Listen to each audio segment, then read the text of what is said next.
একটা কথা কি জানো, ভগবান যতদিন না সব রকম কষ্ট দিয়ে তোমার দেওয়ালে পিঠ ঠেকিয়ে দিচ্ছে, ততদিন তুমি নিজের থেকে কোনোদিন কিছু শিখতে পারবে না বা নিজের সাফল্যের রাস্তা কোনোদিনই তুমি পাবে না।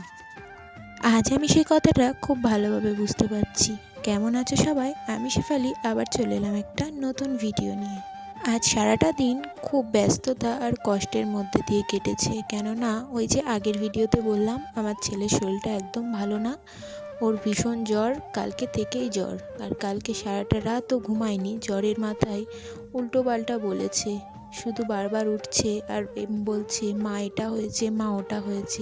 কেননা এখন তো আর পাশে বাবাকে পাচ্ছে না, তাই জন্য সব আবদার, সব কষ্ট মায়ের কাছে। আর আমি সত্যি যতটা না কষ্ট পাচ্ছি নিজের জন্য, তার থেকে বেশি কষ্ট হচ্ছে ওর মুখের দিকে তাকিয়ে। কেননা যেই ছেলেটা আমার একটা মুহূর্ত তার পাপাকে ছাড়া কাটায় না, আর আজকে তার এতটা শরীর খারাপ, তাও তার পাপাকে সে পাশে পাচ্ছে না। আর আমার প্রতিটা সময় এখন এত খারাপ পরিস্থিতির মধ্যে দিয়ে যাচ্ছে, কি আর বলবো বলো। যখন ডাক্তার প্রত্যেকটা মাকে এখন বলে যে এই সময় হাসি খুশির মধ্যে দিয়ে থাকবে, কোনো চিন্তা করবে না, আর সেই সময় আমার চিন্তার শেষ নেই।